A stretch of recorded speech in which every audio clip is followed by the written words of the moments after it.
Okay, today I'm going to show you how to design your own self-working card trick that will carry a tremendous punch. So what you need for this is 6 pairs of cards that you would like to reveal at the end. So these could be cards of the same value, like 2 aces, 2 twos, 2 threes, and so forth. They could be cards of the same suit. They could be cards whose values add to a certain number, like we'll see here. They could be cards of the same kind, like 2 face cards versus 2 number cards. So any pairing of cards that you would like to reveal at the end that will satisfy perhaps a written prediction or just be very unlikely to happen by chance alone. Okay, so if you want to do that, maybe pause the video, grab 6 pairs of cards that you think would be fun to reveal, and then just come to this point in the video and we'll show you how to design a powerful self-working card trick. So I thought I would share with you the written prediction that I have in mind for this particular card effect that we're going to design. First off, my prediction is going to say each pair of cards will match in suit. Okay? And that will actually be the case, except for this pair right here, the 8 of clubs and spades. Well, of course, I'll have that exception covered, and there'll be a reason for that exception. Then I'll open up and say, except for the 8 of clubs and the 8 of spades, okay?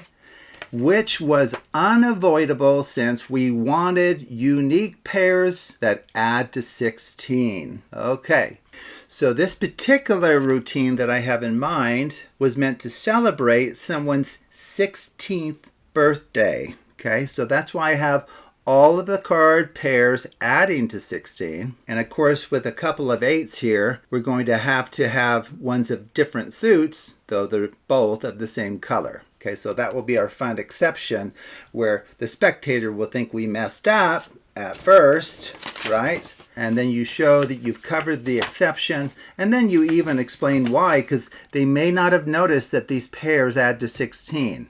Okay, so that could be kind of a third punch in the whole thing. Okay, so I normally would have this set off to the side somewhere for revealing later. Okay, so now that you have your pairs, just gather them up. Maybe try to mix colors a bit in suits if possible. Okay, now right now this is something called an AMP, adjacent mirrored pairs. So all that means is pairs of importance to us have been stacked together, one on top of the other. Okay. Now we're going to convert this to something called a 2-cycle. So this will be a cyclic packet where the cycle length is 6. So if you just do a left-right shuffle, this is still preparation, by the way, and we'll be finished now actually with the preparation. Randomly stack these. So what this will accomplish is it will put our special pairs in a cyclic relationship relative to each other. Okay, so the cycle length is 6, as I mentioned. So all this means then is the first card in each cycle will be one of the pairs. 7 and a 9 add to 16, same suit. Move 1 over in each cycle. Now we get a jack, which is an 11, plus a 5 is 16, same suit, and so forth, all the way through. Okay, so this is called a cyclic packet. Once you have such a packet, you can freely cut it, and it won't harm that characteristic of the packet. More powerful is the Charlier shuffle, and I can add a link in the description below that will teach you how to do this shuffle. But all of the movement of the cards that you're seeing here is equivalent to just cutting the cards at some location. So it's still, quote, cyclic. And then what you have the spectator do is a final cutting of the cards where they are bringing to the top one card. Okay, they're in control of that.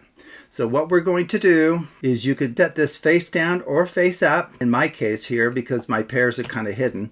So you just set that face up on the table. Now from here, what you do is a Klondike shuffle. You take the top and bottom cards off as one. Now because we have an odd number of cards now, we'll finish with a single card. Now this is actually going to be the companion to the one that we've set on the table. So why don't we take a peek at that and just kind of confirm that. Well, the companion card for this one, the way we set things up, it better be the Jack of clubs. And it is. So here's a pair that adds to 16, and they are of the same suit. Okay. At this point, the packet is technically a mirrored packet. Let me just show you what that means really fast here. A mirrored packet now tells us that the cards are in a mirrored relationship, meaning the ones on the outer end, 7 of hearts, is paired up with the 9 of hearts. Of course, they add to 16, and they are of the same suit. The 10 here and the 6 here of diamonds add to 16, of course. So now it's a mirrored packet. Now, if you know anything about mirrored packets, and I can add something in the description below, to the stay stack principle, there's mixing that you can do that won't harm this, that gives the spectator quite a few free random choices. Now, I thought we would just keep this from getting too complicated. You can do additional mixing if you would like. Watch that video. But I was going to not bring in extra elements so as to not overwhelm people watching this. Okay, so this is actually mirrored now. So what you do from here is you deal out half the cards, which will now be 5, set the remaining 5 down, give the spectator the choice to randomly stack these. It is a free choice. Stack left on right or right on left. It's back to being a, quote, 2 cycle. It's cyclic again. Well, we're back to where we were just a moment ago. You can perform a Charlier shuffle, and then eventually you have the spectator cut the cards wherever they would like. Set aside the new top card, and if you want to set it face up, that's fine. And then Klondike shuffle 1 card to the top, which will happen again because we have an odd number of cards again.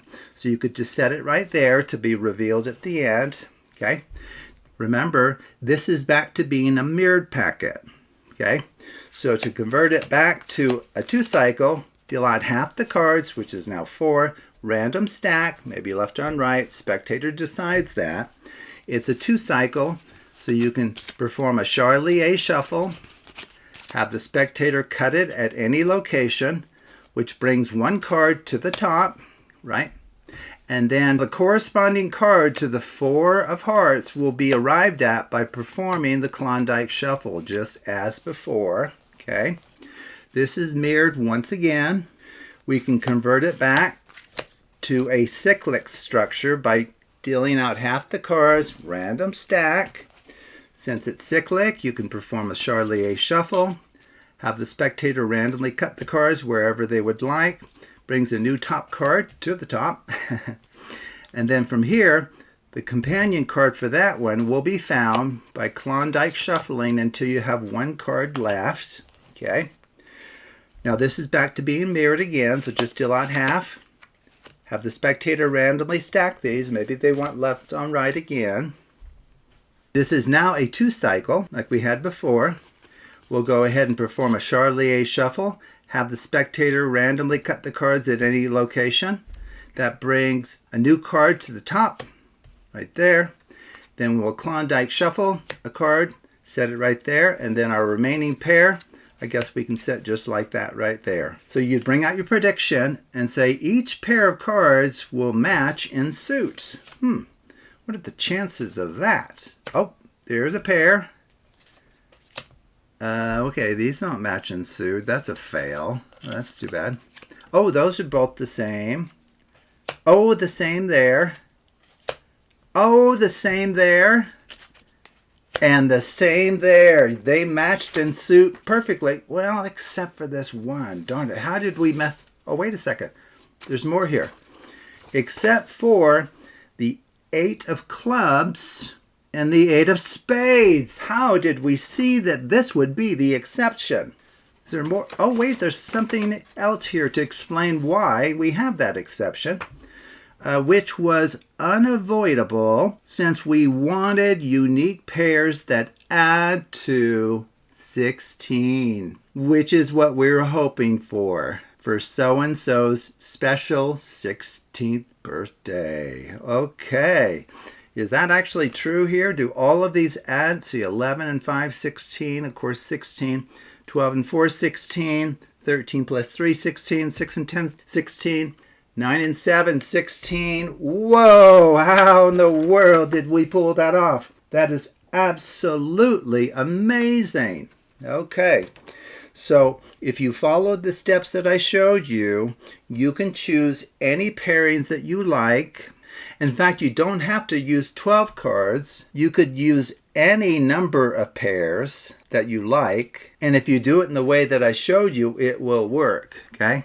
So I thought I would shake things up a little bit by having an effect that actually steps you through designing your own self-working card trick. So it's using principles on the Absolute Math Magic channel that you may want to learn. So I encourage you to take a look at other videos on the Absolute Math Magic channel.